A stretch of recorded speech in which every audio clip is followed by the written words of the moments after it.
Sampah plastik menjadi masalah lingkungan secara global dari masa ke masa. Materialnya yang membutuhkan waktu yang cukup lama untuk dapat terurai, membuat limbah kerap menumpuk berpuluh-puluh tahun, serta mencemari lingkungan. Dari data Jambek pada tahun 2018, Indonesia sendiri sempat menempati peringkat kedua penyumbangan sampah plastik di dunia, serta sebanyak 10,1% sampah plastik di dunia yang tidak dapat dikelola berasal dari Indonesia. Data Dinas Lingkungan Hidup DKI Jakarta mencatat dalam satu hari bisa mencapai 7.500 ton sampah. 14% dari ton sampah tersebut atau sekitar 1.000 ton merupakan plastik yang didominasikan oleh plastik yang sekali pakai yang tidak dapat didaur ulang kembali dan diolah.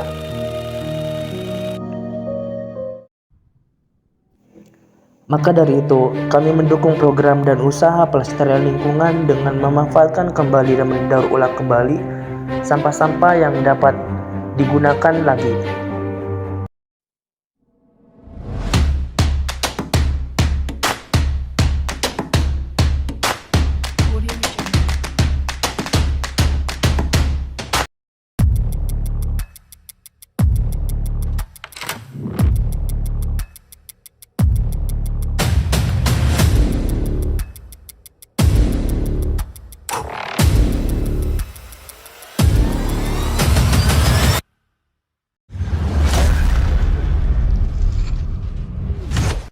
Halo teman-teman, pada saat ini saya berada di PT Peka.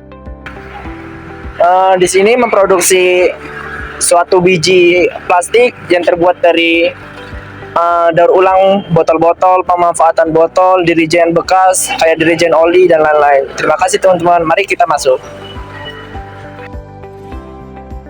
Halo Televitizen, perkenalkan nama saya Desa Putra. Saya sedang melakukan kunjungan industri pemanfaatan daur ulang. Mari kita wawancara bapaknya. Pak, kami dari Telkom University ingin mewawancarai tentang pembuatan baru.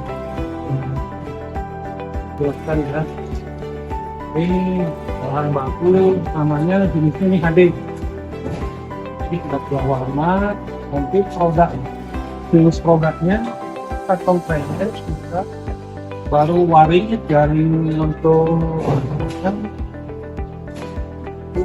proses pemedianya adalah bisa warna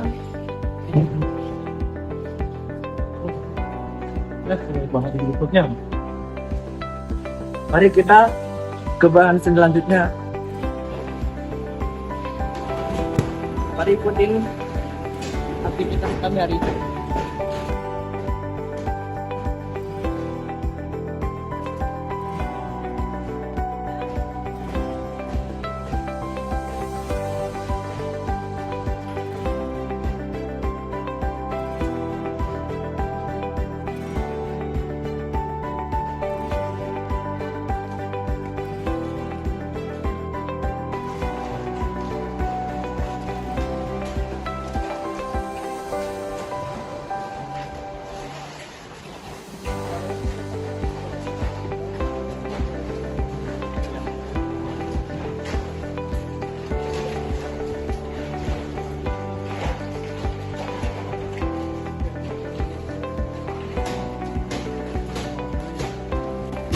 Cacah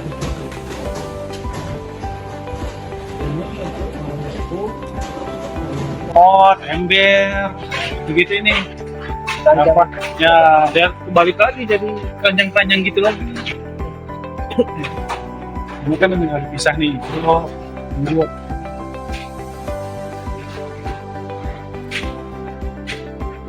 Baik teman-teman, ini tempat untuk nyortir. Nah, di sini sortirannya itu dibagi supaya didaur ulang kembali. Mungkin penjelasannya lebih jelas, bisa dijelasin orang bapak. Oke, jadi untuk bahan yang ini proses finish produknya itu namanya mesin injek ya. Mesin injek itu contoh produk itu pot, ember, ya, keranjang, jadi kembali menjadi barang itu. Ini jenis bahannya itu namanya PP, polipropilin. Jadi proses penyortirannya itu dia pisah warna, ya pisah warna, lalu pisah jenis juga. Ini itu ya untuk bahan PP ya, ini polipropilin. Oke. Sekian dari kami teman-teman, mari kita lanjut ke tahap selanjutnya. Lebih mahal ya, paling mahal ini ya keluar, paling mahalnya 2 cup ya. Baik teman-teman, setelah tahap sortir warna, kita datang lagi ke sortir yang putih. Ini bedanya dari sortir sebelumnya, ini memiliki nilai jual yang lebih mahal karena memiliki warna yang putih dan juga mudah diolah karena bening gitu. Seperti kayak glass cup gitu, lebih mahal. Nah, itu lebih mahal dibanding yang berwarna. Terima kasih teman-teman. Yang warna hijau hasilnya finish produknya ini karung Yang berwarna hijau. Kalau putih berarti dari aqua cup. Aqua cup yang bening ya. Berarti untuk supaya tidak bening lagi dikasih kalsium. Ya, ya putih ya. Untuk finish produknya ya. Jadi ini teman-teman contoh setelah dileburkan menjadi dipotong-potong untuk proses peleburan dibakar gitu ya teman-teman. Siap. Ya Pak.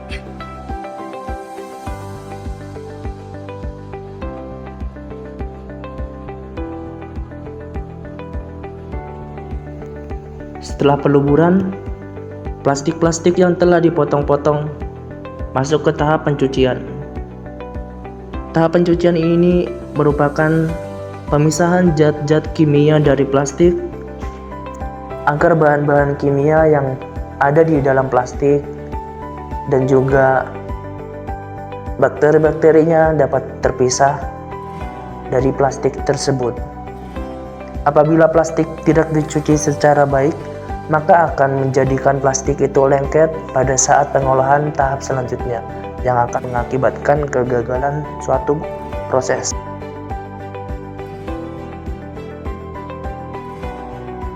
Dan untuk air yang digunakan oleh PT ini tidak dibuang atau menjadi limbah di sungai-sungai sekitar, tapi PT ini menggunakan kembali air yang untuk pencucian dengan menyaringnya dan juga disterilkan kembali.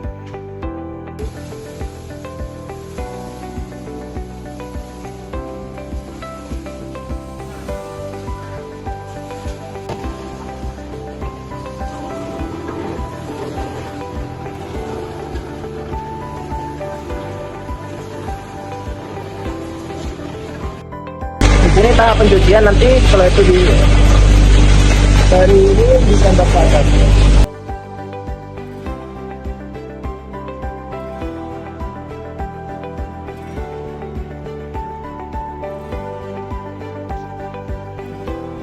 Baik, setelah kita dari proses pencucian,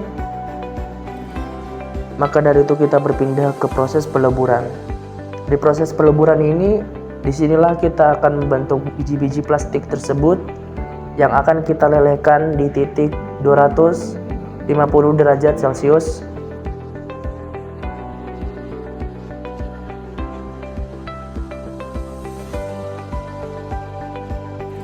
Apabila suhu tidak mencapai titik panas yang dianjurkan, maka kita akan mengalami kegagalan yang disebabkan oleh plastik yang tidak meleleh dan juga tidak dapat kita olah.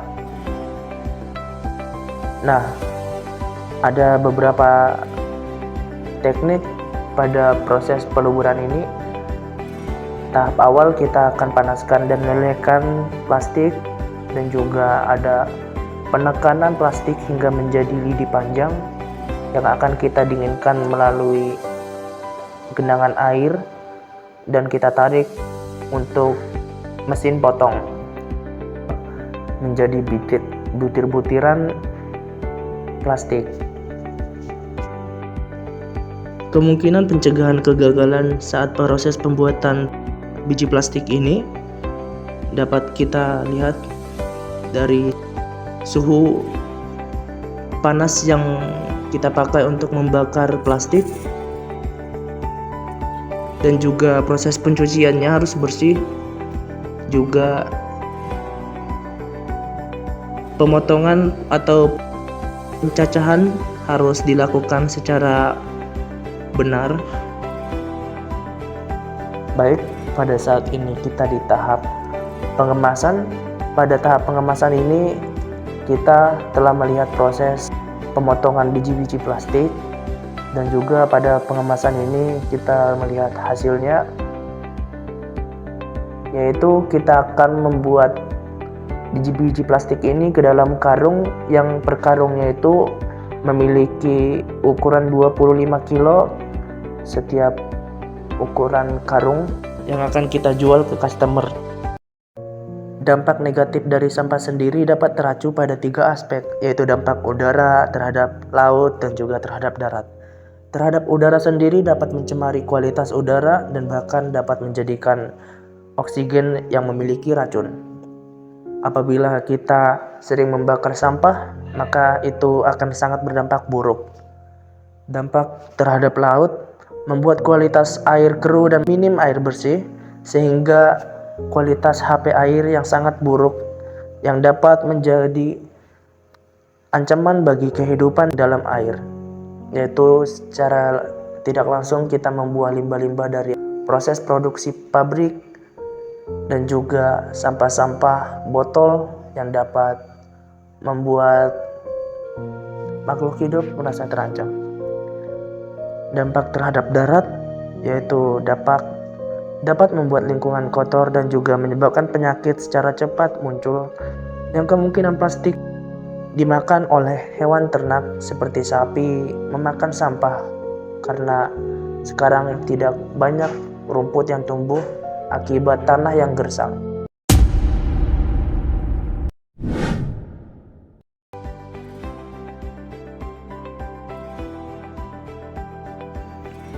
Maka dari itu kawan-kawan, mari mengurangi penggunaan plastik sekali pakai agar limbah-limbah plastik di bumi kita tidak terlalu menumpuk dan bumi kita terjaga. Dan juga agar dampak negatif dari plastik sendiri dapat terhindari yang akan berdampak pada generasi selanjutnya.